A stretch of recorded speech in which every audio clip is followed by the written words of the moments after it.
الله وبركاته. نحمده ونصلي على رسوله النبي الكريم أما بعد. أعوذ بالله من الشيطان الرجيم. بسم الله الرحمن الرحيم. وما أرسلناك إلا رحمة للعالمين. صدق الله العظيم وصدق رسوله النبي الكريم. ونحن على ذلك لمن الشاهدين والشاكرين والحمد لله رب العالمين. تقریر کرنے سے قبل بہتری نہیں بلکہ میں مناسب سمجھتا ہوں آئیے ہم آپ مل کر وساقۂ نامدار مدینی تاجدار حضور احمد مجتبی محمد مصطفیٰ صلی اللہ تعالیٰ علیہ وسلم کی بارگاہ میں درود پاک کا نذرانہ پیش کیجئے. پڑھیے باواز بلند. اللہم صلی علی سیدنا و شفیعنا و حبیبنا مولانا محمد وعلیہ وسلم. صلاۃ و سلام علیک یا رسول اللہ. صلاۃ و سلام علیک یا حبیب اللہ صلی اللہ تعالیٰ علیہ وسلم. حضور کی شان میں دو اشعار میں آپ کے سامنے پیش کر رہا ہوں. کسی شاعر نے کیا ہی خوب کہا ہے کہ وہ ہر عالم کی رحمت ہیں کسی عالم میں رہ جاتے. وہ ہر عالم کی رحمت ہیں کسی عالم میں رہ جاتے. یہ ان کی مہربانی ہے کہ یہ عالم پسند آیا. بلکہ یوں کہیے کہ وہ عالم کی رحمت ہیں وہ ہر عالم میں رہتے ہیں. یہ فیض رحمت للعالمین ہے. رحمت ہی رحمت ہے. کرم سب پر ہے کوئی ہو کہیں ہو. کرم سب پر ہے کوئی ہو کہیں ہو. تم ایسے رحمت للعالمین ہو. شریک و عیش و عشرت سب ہے لیکن مصیبت کاٹنے والے تم ہی ہو. خوب کی درود پاک پڑھ لیجیے. اللہم صلی علی سیدنا و شفیعنا و حبیبنا مولانا محمد وعلیہ وسلم. صلاۃ و سلام علیک یا رسول اللہ. صلاۃ و سلام علیک یا حبیب اللہ صلی اللہ تعالی علیہ وسلم. میرے پیارے آقا علیہ الصلوۃ والسلام کے پیارے دیوانوں، یہ مہینہ ماہ ربیع الاول شریف کا مہینہ ہے. اس مہینے میں ہمارے اور آپ کے آقا جناب محمد رسول اللہ صلی اللہ تعالی علیہ وسلم کی ولادت باسعادت ہوئی ہے.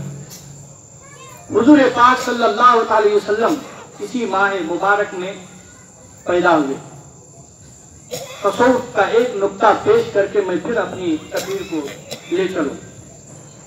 حضور پاک صلی اللہ علیہ وسلم جب پیدا ہوئے ہیں، آپ علماء کی زبانی اس واقعے کو سنتے ہیں، مگر ہم جس ولی کی بارگاہ میں بیٹھے ہوئے ہیں اس واقعے سے کیا سبق حاصل کرتے ہیں، بزرگان دین اپنے مریدوں سے کیا فرماتے ہیں، وہ میں آپ کو تصوف کا جو نقطہ وہ پیش کر کے میں کچھ دیر گفتگو کروں.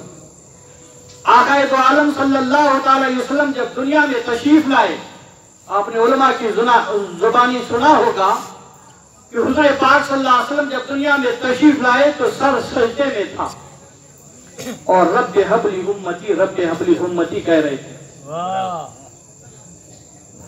یہ علماء واقعہ بیان کرتے ہیں، لیکن اولیاء اپنے تصوف کی زبان میں کیا خوب فرماتے ہیں، اگر کوئی بندہ مومن دنیا میں کامیاب ہونا چاہتا ہے، اگر کوئی بندہ مومن دنیا میں کامیاب ہونا چاہتا ہے، جنت میں جانا چاہتا ہے، اس واقعے سے اولیاء کیا فرماتے ہیں، میرے اور آپ کے آقا نے جب دنیا میں تشریف لائے تو سجدے میں سر رکھ کر بتا دیا کہ میری امتیوں، اگر تم کامیاب چاہتے ہو، اگر تم کامیابی چاہتے ہو، اگر تم جنت میں جانا چاہتے ہو تو خدا کی عبادت کرنا.